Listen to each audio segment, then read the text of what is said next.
السلام علیکم ورحمۃ اللہ تعالی وبرکاتہ۔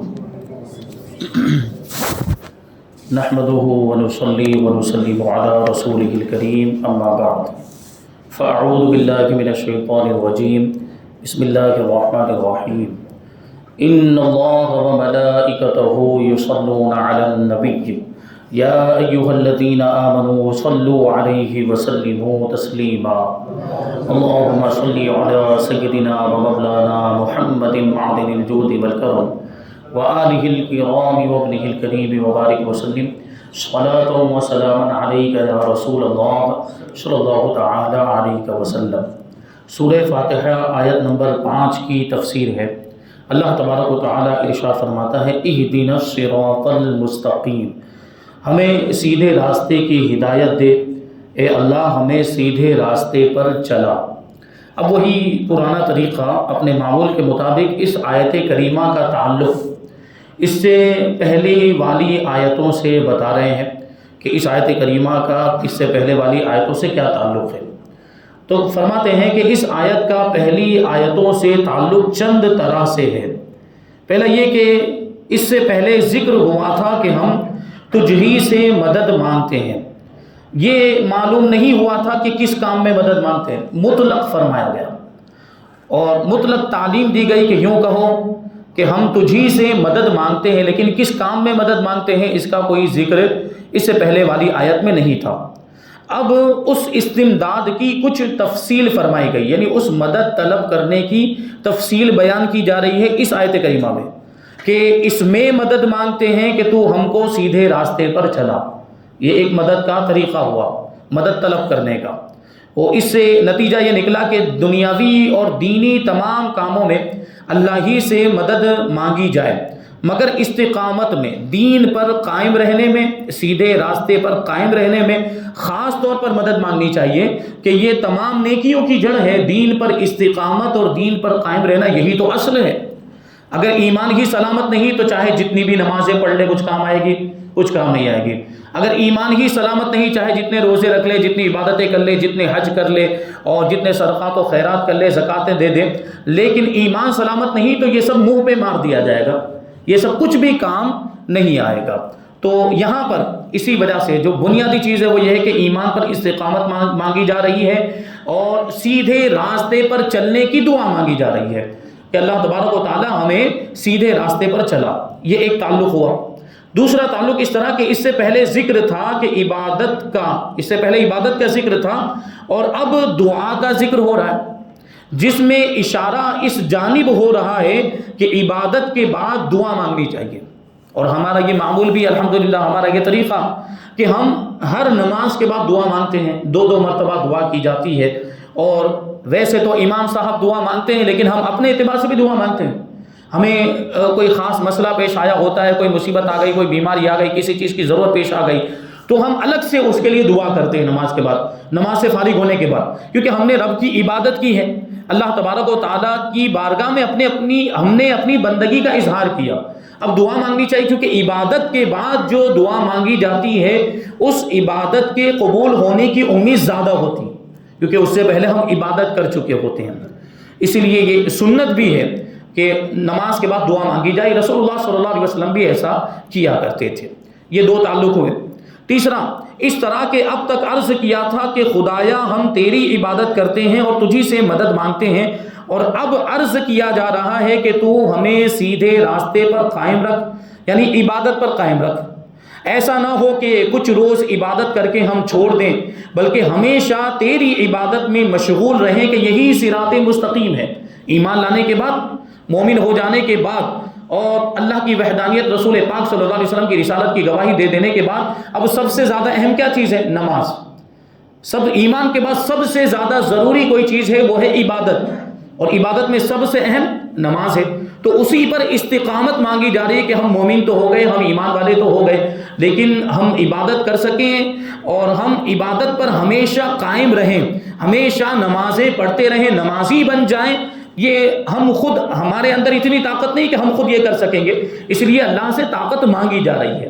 اللہ سے مدد مانگی جا رہی ہے کہ نماز ہم ہمیشہ پڑھتے رہیں، اس پر تو ہمیں استقامت عطا فرما۔ کیونکہ ہم دیکھتے ہیں عام طور پر کبھی ایسا ہوتا ہے علماء کی باتیں سنی، بیانہ سنے، خطابہ سنے، تقریریں سنی، یا کسی نے نصیحت کی، پیر صاحب نے نصیحت کی، تو بات سمجھ میں آ گئی کہ کل سے نماز پڑھنا شروع کر دوں گا، اور بندہ نماز پڑھنا شروع بھی کر دیتا ہے، لیکن چند دنوں تک یہ معاملہ چلتا ہے، 10 دن 20 دن 1 مہینہ 2 مہینہ، لیکن پھر وہی شیطان کے بہکاوے میں آتا ہے، وہ نماز پڑھنا وہ چھوڑ دیتا ہے۔ تو نماز پڑھنا شروع کیا بہت اچھی بات ہے، نماز تو پڑھنی ہی چاہیے، ہر مسلمان پر 5 وقت کی نمازیں فرض ہیں، تو نماز تو پڑھنا ہی چاہیے، لیکن یہ کہ تھوڑے دن تک پڑھی اور پھر چھوڑ دی، یہ اس طرح کے معاملات آئے دن ہوتے رہتے ہیں انسانوں کی زندگی میں، اور مومن بندوں کے تعلق سے بھی یہ باتیں ہم روزمرہ کی زندگی میں دیکھتے رہتے ہیں۔ تو اگر ہم نے عبادت شروع کی ہے، ہم نے نماز پڑھنا شروع کیا ہے، تو ساتھ میں یہ دعا بھی کرتے رہنا چاہیے کہ ہمیں اس عبادت پر استقامت عطا فرما۔ اے پروردگار، تو نے ہمیں نماز پڑھنے کی توفیق عطا فرمائی ہے، تو ہمیشہ نماز پڑھنے کی توفیق بھی عطا فرمانا کہ ہم نماز کے عادی بن جائیں، ہمیں نماز کی عادت ہو جائے کہ پھر نماز کے بغیر ہمیں سکون ہی نہ ملے، یہ کیفیت ہو جانی چاہیے بندے کی۔ یہ نماز بڑی اچھی چیز ہے، نماز بہت پیاری چیز ہے، اور یہ پروردگار کی بارگاہ میں بندگی کے اظہار کا سب سے بہترین ذریعہ ہے۔ نماز سب سے افضل عبادت ہے، سب سے بہترین عبادت ہے، اور بھی عبادت کے طریقے ہیں، ذکر و اذکار، تسبیح وغیرہ، لیکن سب سے بہترین عبادت کون سی ہے؟ وہ ہے نماز۔ تو ہر مسلمان پر نماز پڑھنا فرض ہے، اور اس کی دعا بھی ہمیں مانگتے رہنا چاہیے، بلکہ ایک نماز میں اگر ہم آ گئے مسجد کے اندر تو اللہ کا شکر ادا کرنا چاہیے کہ اللہ نے ہمیں اپنی عبادت کے لیے مسجد میں بلا لیا، اور جب اس نماز کے بعد جانے لگے، ہوتا ہے آدمی دنیا کی ضرورت ہے، ورنہ تو اللہ والے تو مسجد سے لو لگا لیتے ہیں، اللہ والوں کو تو مسجد کے علاوہ کہیں دوسری جگہ چین ہی نہیں آتا، اللہ والوں کی یہ بات ہوتی ہے، ان کو آپ ہمیشہ مسجد میں پائیں گے، ہمیشہ عبادت کرتا ہوا پائیں گے، اللہ والوں کی یہ شان، جو متقی پرہیزگار ہوتے ہیں۔ لیکن چلیے مانتے ہیں دنیا کے بھی کام ہوتے ہیں، کمانا بھی ہوتا ہے، بال بچوں کو کھلانا بھی ہوتا ہے، تو آپ گئے مسجد کے باہر جانا پڑتا ہے، تو مسجد سے باہر جب آپ جائیں تو جاتے وقت یہ دعا کر کے جائیں، اس نماز کے بعد جو نماز میں آپ حاضر ہوئے ہیں، اس نماز کے بعد یہ دعا کر کے جائیں کہ پروردگار تیرا شکر و احسان ہے کہ تم نے مجھے اس نماز کے لیے بلا لیا، میں اس نماز کے بعد اپنی ضرورت سے جا رہا ہوں، اگلی نماز کے لیے بھی مجھے ضرور بلانا۔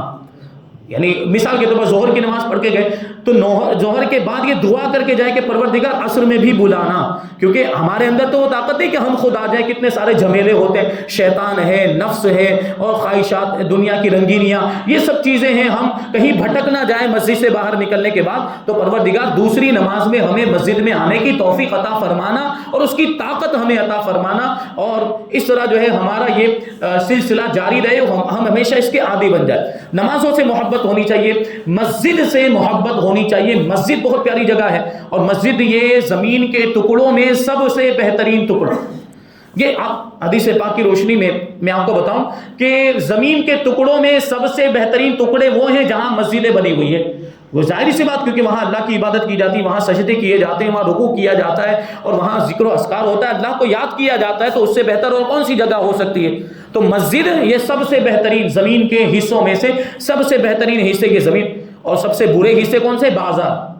اللہ کے رسول نے ارشاد فرمایا کہ زمین کے ٹکڑوں میں سب سے برے ٹکڑے وہ جہاں بازار، کیونکہ بازار میں طرح طرح گناہ کے کام ہوتے ہیں، طرح طرح کے، وہاں پہ سود خوری بھی ہو رہی ہے، ناجائز لین دین بھی ہو رہا ہے، حرام کاروبار بھی ہو رہا ہے، بد نگاہی بھی ہو رہی ہے، اور بھی بہت سارے برائی کے کام بازار میں ہوتے ہیں، اس لیے بازار کو کیا کہا؟ یہ دنیا زمین کے ٹکڑوں میں سب سے برے ٹکڑے ہیں، اس لیے بازار میں جتنی ضرورت ہوتی دیر ہی رکنا چاہیے، ورنہ واپس آ جانا چاہیے۔ صحابہ کرام اور دوسرے بزرگان دین وہ بازار جاتے ہی نہیں تھے، اور جاتے بھی تھے تو اچھی نیتوں کے ساتھ جاتے تھے، جیسے کہ ایک بات میں نے اس سے پہلے بتائی تھی کہ صحابہ کرام اس نیت سے بازار جاتے تھے کہ زیادہ سے زیادہ لوگ ملیں گے اور زیادہ سے زیادہ سلام کرنے کا موقع ملے گا، تو سلام کرنے کی بڑی فضیلت ہے، اور سلام کرنے میں بڑا ثواب ہے، سلام کرو تو 90 نیکیاں ملتی ہے، جواب دو تو 10 نیکیاں ملتی ہے، سلام کرنا سنت ہے اللہ کے رسول صلی اللہ علیہ وسلم کی، اور سلام کرنے سے آپس میں محبت بڑھتی ہے، دشمنیاں، نفرتیں دور ہو جاتی ہیں، تو ایک دوسرے کو سلام کرتے رہنا چاہیے، یہ اسلامی طریقہ ہے۔ اور بڑا ہی پیارا طریقہ ہے. میں نے اس سے پہلے عرض کیا تھا کہ ایسا طریقہ آپ کو کسی دوسرے مذہب میں نہیں ملے گا. جو سلام کرنے کا، ملاقات کے وقت جو دعائیہ جملے کہنے کا جو طریقہ ہمیں اسلام نے عطا کیا ہے، یہ کسی اور مذہب میں آپ کو نہیں ملے گا. میں نے آپ کو انگلش کی مثال دی تھی، انگریزوں کی. ان کا معاملہ یہ ہوتا ہے کہ صبح ملو تو گڈ مارننگ بولتے ہیں، دوپہر میں ملو تو گڈ آفٹرنون بولنا پڑتا ہے ان کو، شام کو ملو تو گڈ ایوننگ بولنا پڑتا ہے، اور رات میں گڈ نائٹ بولتے ہیں. رات کو جب جدا ہوتے ہیں، جدا ہونے کے وقت جب رخصت ہوتے ہیں تو وہ گڈ نائٹ بولیں گے، ورنہ رات میں ویسے ملے اور ابھی بیٹھنا ہے، ابھی بات چیت جاری ہے تو گڈ ایوننگ بولیں گے. یہ سب موقع ہے، مواقع ہیں. یہ اس طرح جو ہے ان کو بدلنا پڑتا ہے. ابھی سوچیں آپ کہ صبح الگ بول رہے ہیں، دوپہر میں الگ بول رہے ہیں، شام کو الگ بول رہے ہیں، رات کو ان کو چینج کرنا پڑتا ہے، اور اس میں تکلف ہے. جبکہ ہمارا سلام کتنا پیارا ہے ملاقات کرنے کا، کہ صبح میں ملو تب بھی السلام علیکم، دوپہر میں ملو تب بھی السلام علیکم، شام کو ملو تب بھی السلام علیکم، اور رات کو ملو تب بھی السلام علیکم. اور کتنا پیارا سلام ہے. وہ کہہ رہے ہیں کہ صرف تمہاری صبح ہی اچھی ہو، وہ کہہ رہے ہیں کہ صرف تمہاری دوپہر ہی اچھی ہو، اور وہ کہہ رہے ہیں کہ تمہاری صرف شام اچھی ہو یا تمہاری رات اچھی ہو. لیکن ہم کہہ رہے ہیں کہ تم پر سلامتی ہو، یعنی تمہارا پورا دن اچھا ہو جائے، تمہارے سارے کام بن جائے، تمہاری ساری آفتیں بلائیں مصیبتیں سب دور ہو جائیں، تمہیں سلامتی مل جائے. اتنا پیارا سلام ہمیں اسلام نے عطا کیا ہے، تو ہمیں اس پر عمل کرنا چاہیے. وہ بات بھی میں نے عرض کی تھی کہ ہمارے یہاں پہ کیا وہ مونڈیاں ہلانے کا رواج ہے، ایسے ایسے مونڈیاں ہلاتے ہیں. مونڈی وہ طریقہ چلا ہے، لیکن ساتھ میں سلام کر لے، زبان بھی ہلا دے تو کیا چلا جائے گا. 2 کلو کی مونڈی ہلاتے ہیں اور 100 گرام کی زبان نہیں ہے، اس کو حرکت دیتے ہیں. تو آپ مونڈی بھی ہلائیں، بد مت کیجئے. میں نہیں کہتا ہوں کہ وہ گردن ہلانا بند کر دیجئے، نہیں، وہ بھی رکھیں ساتھ میں، اور ساتھ میں سلام کے بھی الفاظ بول دیں تو ثواب بھی مل جائے گا. یہ کتنا اچھا طریقہ ہے جو سلام کا ہمیں اسلام نے عطا کیا ہے. بہرحال بات یہاں سے چل رہی تھی کہ اللہ والوں کو مسجد سے بڑا لگاؤ ہوتا ہے، مسجد سے بڑی محبت ہوتی ہے، اور مسجد میں ان کو سکون ملتا ہے، مسجد میں ان کو چین ملتا ہے. اور یہ ایک مومن کی پہچان بھی ہے، ایمان والے کی، سچے ایمان والے کی پہچان، کہ اس کو مسجد میں سکون ملے، اس کو مسجد میں اطمینان ملے، مسجد میں آ کے بے چین اور بے قرار نہ ہو جائے. بہت سے لوگوں کی ایسی حالت ہوتی ہے کہ آ جاتے ہیں، رواج ہے جمعہ کی نماز پڑھنے کا، رواج جمعہ کی نماز رواج کے طور پر پڑھتے ہیں بہت سے لوگ، کہ منہ دکھانے کے لیے آئے، ورنہ سب کیا کہیں گے کہ تو جمعہ کی نماز بھی نہیں پڑھتا ہے. یہ ہوتا ہے کہ نہیں ہوتا؟ تو رواج کے طور پر کچھ لوگ آ جاتے ہیں، اور کیسا ان کا معاملہ یہ ہوتا ہے کہ جتنی جلدی وہ 2 رکعت ختم ہو اور یہاں سے نکل کے بھاگیں، ایسا محسوس ہوتا ہے کہ وہ جیل میں ہے، اور نماز پوری ہوئی، جیل کھل گئی، جیل کا دروازہ کھل گیا، جیل سے چھوٹے، آزاد ہوئے اور بھاگ جائیں. تو یہ اس طرح کی بات تو نہیں ہونی چاہیے. ایمان والے کو مسجد میں سکون ملتا ہے، اور منافق کی یہ نشانی ہے. منافق کا یہ معاملہ ہوتا ہے کہ وہ مسجد میں آتا ہے تو بے چین و بے قرار ہوتا ہے، اور جتنا جلدی ہو سکے اتنا وہ مسجد سے باہر نکلنے کی فکر میں رہتا ہے. وہ ایک عربی میں مقولہ ہے، غالباً علماء و حکماء کا یہ قول ہے کہ المؤمن فی المسجد کالسمک فی الماء والمنافق فی المسجد کالطائر فی القفص، کہ مومن کی مثال مسجد کے اندر ایسی جیسے پانی میں مچھلی. مومن کی مثال مسجد کے اندر ایسی ہے جیسے پانی میں مچھلی. پانی میں مچھلی کا کیا حال ہوتا ہے؟ یعنی پانی، جب تک مچھلی پانی میں ہے وہ زندہ ہے، جب تک مچھلی پانی میں ہے خوب سکون میں ہے اور خوب اس کو اطمینان حاصل ہے. لیکن جب مسجد کو مچھلی کو پانی سے نکال دیا جائے تو کیا ہوتا ہے؟ تڑپنے لگتی ہے. مچھلی کو پانی سے نکال دیا جائے تو وہ تڑپنے لگتی ہے، اور کیا کرتی ہے؟ وہ دوبارہ پانی میں جانے کی کوشش کرتی ہے. یہ مچھلی کا حال ہوتا ہے. یہی مسجد میں مومن کا حال ہونا چاہیے کہ مسجد میں رہے تو سکون سے رہے، مسجد میں رہے تو اس کو اطمینان حاصل ہو، اور مسجد سے باہر نکلے تو بے چین ہو جائے، مسجد سے باہر نکلے تو بے قرار ہو جائے، اور دوبارہ مسجد میں جانے کی فکر میں لگ جائے کہ کب دوبارہ موقع آئے گا، کب دوبارہ نماز کا وقت آئے گا کہ میں مسجد میں پہنچ جاؤں. یہ مومن کی کیفیت ہوتی ہے.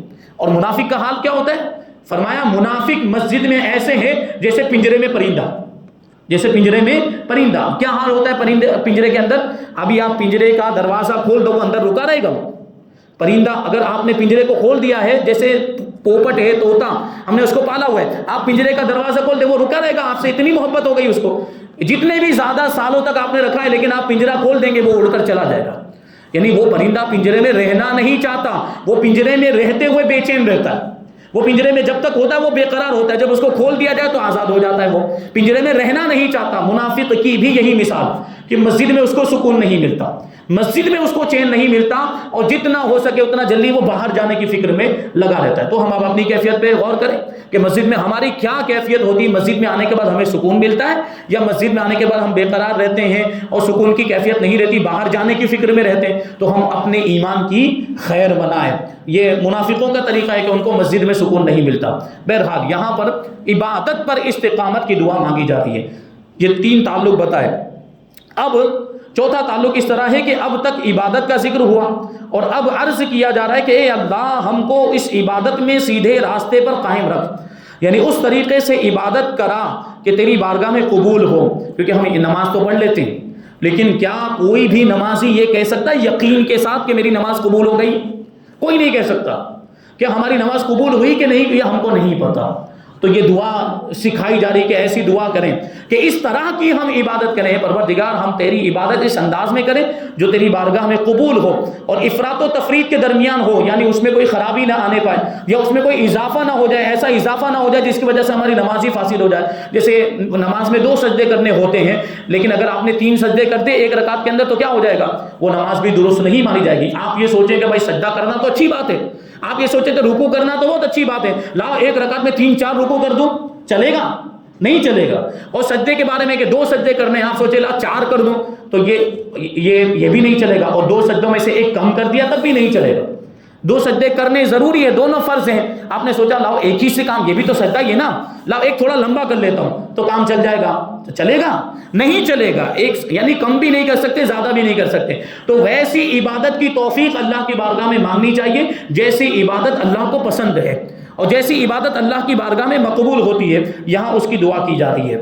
اور جس طرح عرض کر رہا ہے بندہ کہ جس طرح تیرے مقبول بندوں نے عبادت کی ہو ایسی عبادت کرنے کی توفیق عطا فرما. ایسا نہ ہو کہ دنیاوی راحت کے موقع پر تیری عبادت سے غافل ہو جائیں، اور اگر کبھی عبادت میں مشقتیں ہوں، تکلیف آئے تو پھر عبادت سے منہ موڑ لیں. ہم دیکھتے ہیں عام طور پر ایسا ہوتا ہے کہ مصیبت آتی تو اللہ یاد آتا ہے، مصیبت آتی تو اللہ یاد آ جاتا ہے اور نماز پڑھنے کی طرف متوجہ ہو جاتے ہیں، عبادت کرنے کے لیے. اور پھر وہی راحت، وہ مصیبت دور ہو گئی، سکون مل گیا تو پھر اللہ کو بھول جاتے ہیں، پھر عبادت کرنا چھوڑ دیتے ہیں. تو ایسی عبادت کا کوئی فائدہ نہیں ہے. عبادت کرو تو پھر ہمیشہ ہر وقت عبادت کرنی.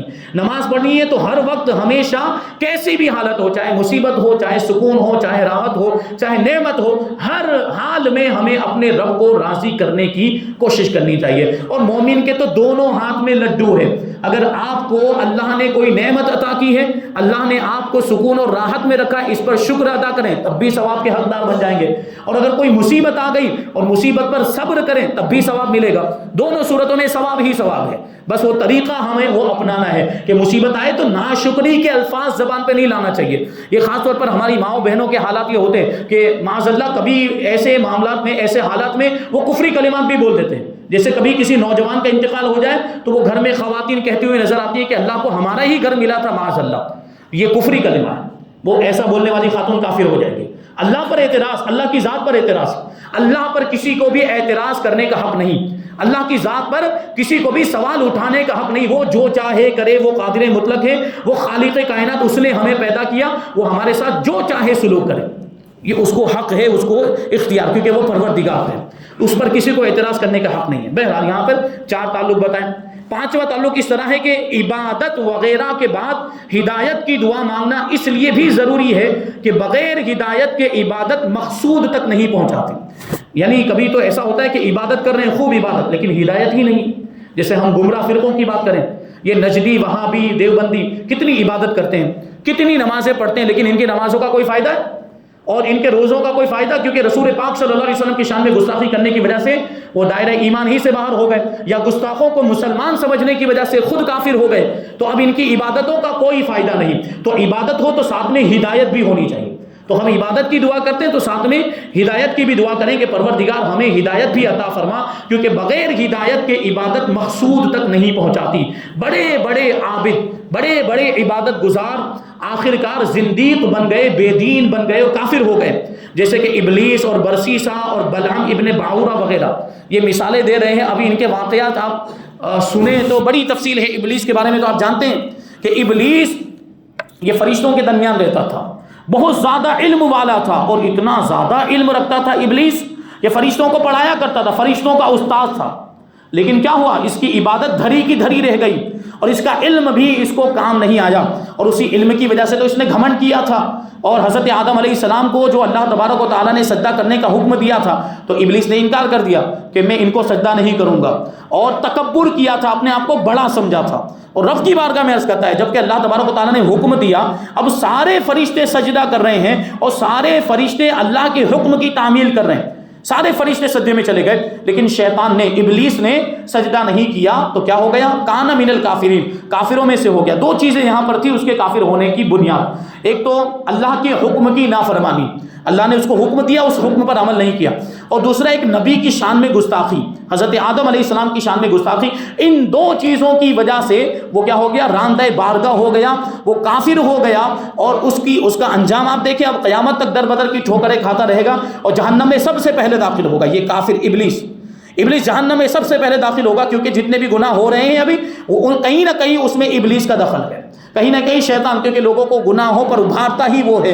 اور گناہوں کے دلدل میں پھنساتا ہی وہ ہے ابلیس۔ تو اس نے اللہ کے حکم کو نہیں مانا تھا، اور ایک نبی کی بارگاہ میں اس نے گستاخی کی تھی، تکبر کیا تھا، رب کی بارگاہ میں اس نے یوں کہہ دیا تھا کہ میں ان کو سجدہ کیوں کروں، ان کو تو نے مٹی سے بنایا، مجھے آگ سے بنایا، مطلب میں بڑا ہوں۔ اس نے اپنے اعتبار سے یہ سوچ لیا تھا کہ جو آگ سے بنا ہو وہ بڑا ہوتا ہے، جبکہ ایسا نہیں ہے۔ فرشتے تو نوری مخلوق، وہ نور سے بنے تھے، جبکہ مرتبہ ان کا اور بلند و بالا ہے یہ اس کے مقابلے میں، جنات کے مقابلے میں۔ بہرحال تو یہاں دیکھیں وہ شیطان کا علم دھرا کا دھرا رہ گیا، اس کی ساری عبادتیں دھری کی دھری رہ گئی۔ اسی طرح اور مثال دیکھیں، یہاں برسیسا ایک نام آیا، برسیسا کے بارے میں روایتوں میں آیا، مختلف روایتیں ہیں، کچھ معلومات میں آپ تک میں پہنچا دوں۔ یہ بنی اسرائیل کا ایک بہت بڑا راہب اور بہت بڑا عبادت گزار تھا، پادری تھا، اور اس کو آسمانی کتابوں کا علم بھی تھا، اور اس نے 60 سال تک مسلسل عبادت کی ہے، 60 سال تک عبادت کی ہے، اور یہ ایسا عبادت میں آگے بڑھ گیا تھا کہ مستجاب الدعوات ہو گیا تھا۔ لوگ اپنے بیماروں کو اس کے پاس لے کر آتے تھے، دعائیں کرواتے تھے، یہ دعا کر دیتا تھا، بیماریاں دور ہو جاتی تھی، وہ اتنے مرتبے پر پہنچ گیا تھا۔ لیکن دیکھیے اس کی عبادت بھی اس کو کام نہیں، ساتھ میں ہدایت ہونا ضروری ہے، عبادت کے ساتھ ہدایت یعنی اللہ کی توفیق ہونا بھی ضروری ہے۔ اب اس کے پاس صرف عبادت ہی عبادت تھی، اللہ کی توفیق نہیں تھی، تو اس کا حشر کیا ہوا؟ بہرحال شیطان نے پہلے تو اس کو بہت گمراہ کرنے کی کوشش کی، برسیسا راہب کو، کہ یہ عبادت کرنا چھوڑ دے اور یہ گنہگار بن جائے، گناہوں کے دلدل میں پھنس جائے وغیرہ۔ شیطان نے ہر اعتبار سے ہر پھندا آزما کر دیکھ لیا، لیکن وہ کامیاب نہیں ہوا۔ تو آخرکار اس نے کون سا پھندا اپنایا؟ شہوت کا پھندا، عورت۔ یہ دیکھیے آپ، اللہ کے رسول نے اس کے تعلق سے بھی ارشاد فرمایا تھا کہ عورت کے فتنے سے بچتے رہنا، کیونکہ یہ فتنہ اچھے اچھے لوگوں کو بہکا دیتا ہے، اور اچھے اچھے لوگوں کے پاؤں میں اس کی وجہ سے لغزش آ جاتی ہے۔ اب سوچیں جس نے 60 سال تک عبادت کی ہو، اور جو ایسا مستجاب الدعوات ہو کہ اس کے پاس لوگ بیماروں کو لے کر آتے ہوں اور اس کی دعا سے بیماریاں اچھی ہو جاتی ہوں، ایسا عبادت گزار، اب اس کا حشر کیا ہوتا ہے؟ شیطان نے اپنا آخری حربہ، اپنا آخری ہتھیار استعمال کیا، وہ تھا عورت۔ اس نے اس زمانے میں بادشاہ تھا، اب مختلف روایتیں، ایک تو بادشاہ کی بھی روایت ہے اور ایک 4 بھائیوں کی بھی روایت ہے۔ تو وہ 4 بھائیوں کی ایک بہن تھی، یا وہ بادشاہ کی ایک لڑکی تھی۔ شیطان نے اس لڑکی پر حملہ کیا اور اس پر اس طریقے سے حاوی ہو گیا کہ اس پر پاگل پن طاری ہو گیا۔ وہ بالکل آپ یوں سمجھے نا، وہ حاضری والی کیفیت، عورتوں کو نہیں وہ حاضری آتی ہے، تو وہ حاضری والی کیفیت ہو گئی اس کی، پاگلوں والی وہ حرکت کرنے لگ گئی وہ لڑکی۔ تو اب اس کے گھر والے پریشان، بادشاہ بھی پریشان کہ کیا کیا جائے۔ تو یہی شیطان آیا، شیطان انسانی شکل میں آیا۔ دیکھیں کس طرح سے وہ روپ بدلتا ہے۔ شیطان انسانی شکل میں آیا اور ان لوگوں کو مشورہ دیتا ہے، لڑکی کے بھائیوں کو یا بادشاہ کو مشورہ دیتا ہے کہ وہ برسیسا راہب ہے نا، وہ بہت اللہ کا نیک بندہ ہے، وہ 60 سال سے عبادت کرتا ہے، لوگ اس کے پاس اپنے بیماروں کو لے کر جاتے ہیں، تم بھی اپنی لڑکی کو یا اپنی بہن کو وہاں لے کر جاؤ، وہ دعا کر دے گا، یہ اچھی ہو جائے گی۔ تو لے کر گئے، تو پہلی مرتبہ اس نے دعا کر دی، وہ اس کی کیفیت دور ہو گئی، پاگل پن کی کیفیت دور ہو گئی، اچھی ہو گئی۔ دوسری بار وہ اس کو گھر لے کر گئے، پھر شیطان نے حملہ کیا، کیونکہ ابھی اس کا مقصد حل ہوا نہیں تھا، تو شیطان نے دوسری مرتبہ حملہ کیا، دوسری مرتبہ وہی کیفیت، اب دوسری مرتبہ پھر لے کر گئے۔ اب دوسری مرتبہ شیطان دیکھیے، اور اس نے اپنا ایک نیا وار کیا۔ دوسری مرتبہ بھی جب برسیسا راہب نے دعا کی تو وہ اچھی ہو گئی۔ تو اب شیطان کیا جواب دیتا ہے؟ شیطان اس کے بھائیوں سے کہتا ہے یا بادشاہ سے کہتا ہے کہ ایک کام کرو، یہ بار بار آپ لاؤ گے لے جاؤ گے، ایسا کیوں نہیں کرتے کہ اس کو یہیں پر رکھ کے چلے جائیں، اس لڑکی کو یہیں پر رکھ کے چلے جائیں، اس کا یہاں پہ علاج ہوتا رہے گا۔ یہ گرجا گھر جو ہے، یہاں پر چرچ جو بنا ہوا ہے، یہ راہب کا چرچ، اسی میں یہاں پر اس کو رکھ دیتے ہیں کہ جب بھی دوبارہ اگر کبھی اس کا یہ جنون یا پاگل پن کا دورہ پڑے تو یہ اس کے سامنے موجود رہے گی اور اس کا علاج ہوتا رہے گا اس طریقے سے، اور آخرکار ایک وقت ایسا آئے گا کہ پورے طور پر یہ اچھی ہو جائے گی۔ تو وہ بات ان لوگوں کو سمجھ میں آ گئی، اور ان لوگوں نے کہا ٹھیک ہے، ہماری بالکل ایک کامن سینس کی بات ہے، ہم بھی ہوتے تو ہم بھی یہ کرتے۔ تو ان لوگوں نے کہا کہ ہم اس لڑکی کو یہاں چھوڑ کر جاتے ہیں۔ تو پہلے تو برسیسا راہب نے انکار کیا، نہیں، کسی اجنبی لڑکی کو میں یہاں پر رہنے نہیں دے سکتا، لیکن جب بادشاہ نے بہت زیادہ ضد کی کہ یہاں رکھ کے جانا پڑے گا، یہاں رکھ کے اس کا علاج آپ کیجئے، کیونکہ پھر بار بار کون اس کو لائے گا، لے جاتا رہے گا، آپ اس کو یہاں پہ رکھیے اور ہم اس کے کھانے پینے وغیرہ کے لیے جو بھی روپے پیسوں کی ضرورت ہوگی ہم پہنچا دیا کریں گے، آپ اس کو یہاں پر رکھیے۔ بہرحال جب بہت زیادہ ان لوگوں نے اصرار کیا تو برسیسا راہب وہ لڑکی کو وہاں پر رکھنے کے لیے تیار ہو گیا۔ لیکن اب آگے دیکھیں آگے کیا ہوتا ہے۔ اب برسیسا راہب روزانہ اس کو کھانا بھی کھلاتا ہے، ساتھ میں بٹھا کر اس کے لیے کھانے کا انتظام کرتا ہے وغیرہ۔ بہرحال پھر وہ اپنی عبادت میں مشغول ہو جاتا ہے، کھانا کھلانے کے بعد اپنی عبادت میں مشغول ہو جاتا تھا، اس کی طرف توجہ نہیں دیتا تھا۔ لیکن کبھی نہ کبھی تو انسان ہے اور انسان کے اندر شہوت کا جذبہ رکھا گیا ہے۔ اب سوچیں آپ کے تنہائی کے اندر انسان ہے اور کئی دنوں سے، اب وہ راہب لوگ تو ان کی تو شادی بھی نہیں ہوتی ہے، وہ تو شادی بھی نہیں کرتے، تو اس کی تو نہ کوئی بیوی ہے کہ وہ شہوت کی تسکین کا اس کے پاس کوئی ذریعہ ہو۔ اب ظاہر سی بات ہے اتنے سالوں سے وہ بغیر بیوی کے اسی طرح وہ اس گرجا گھر میں رہ رہا تھا۔ اب ایک لڑکی آ گئی ہے اس گرجا گھر میں، وہ بھی بڑی خوبصورت لڑکی ہے اور ہر طرح کی مطلب وہ سارے معاملات اس کے اندر جو متوجہ کرنے کے لیے جو چیزیں ہونی چاہیے وہ ساری چیزیں اس لڑکی کے اندر موجود تھی۔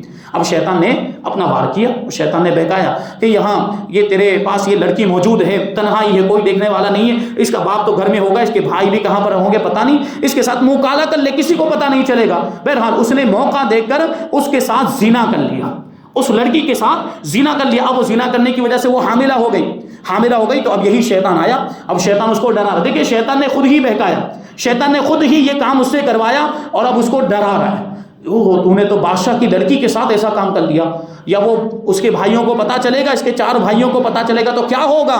تو اب یہ ڈرا، تو اب وہ اسی سے پوچھ رہا ہے، شیطان ہی سے پوچھتا ہے وہ برسیسا راہب کہ میں کیا کروں، مجھے کیا کرنا چاہیے۔ تو یہی آئیڈیا دیتا ہے۔ دیکھو یہ شیطان کتنا یوں سمجھے خبیث طبیعت والا ہے، وہ شیطان خود ہی اس کو آئیڈیا دے رہا ہے، اس کو ترکیب بتا رہا ہے، ایک کام کرو، اس کو قتل کر کے اس کے ٹکڑے ٹکڑے کر کے یہ گرجا گھر کے پیچھے دفن کر دو، اور جب اس کے گھر والے آئے اور آ کر پوچھے تو بتانا وہ اس کی وہ کیفیت وہ اچھی نہیں ہو رہی تھی، وہ جنون پاگل پن، اور اسی میں وہ مر گئی، تو ہم نے اس کو دفن کر دیا ہے۔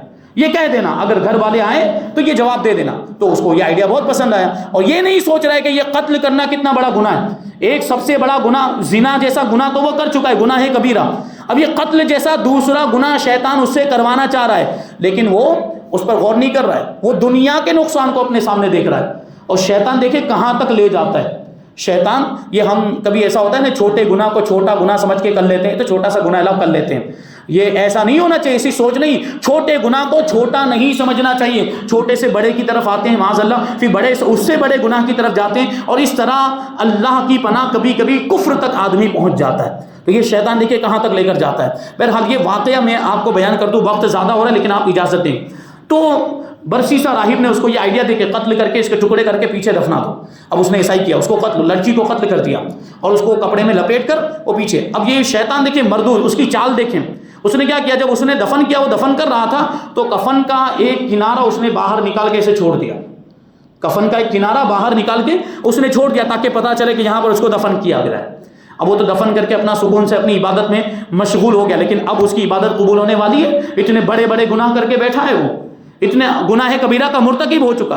اب شیطان ایک بڈھے آدمی کی شکل میں واپس وہ بادشاہ کے پاس پہنچا یا لڑکی کے بھائیوں کے پاس پہنچا اور جا کر پورا واقعہ بتا دیا اسے، شیطان نے، ابلیس نے یہ پورا واقعہ کہ وہ راہب نے تو تمہاری بیٹی کو قتل کر دیا اور اس کو قتل کر کے اس طریقے سے۔ اب یہ لوگ آ کے وہاں پہ پوچھ رہے ہیں، راہب کے پاس آئے اور پوچھا بھائی ہماری لڑکی کہاں ہے؟ تو اس نے بتایا وہ اس کے تو پاگل پل کے معاملات تھے اور اس کو وہ دورے پڑتے تھے اور اسی میں وہ مر گئی تو اس کو ہم نے دفن کر دیا ہے۔ تو پہلے تو ان لوگوں نے مان لیا، تو شیطان کہتا ہے نہیں ایسا نہیں ہے، اس نے اس کے ساتھ زنا کیا اور زنا کی وجہ سے وہ پریگننٹ ہو گئی، حاملہ ہو گئی، تو تمہارے ڈر سے کہ تم اس کو سزا دو گے یا تم اس کو جو ہے کہ کسی طرح کی تکلیف دو گے، اس طرح جو ہے کہ معاملات ہوں گے، دنیا کی بدنامی کے خوف سے اس نے اس کو قتل کر دیا ہے۔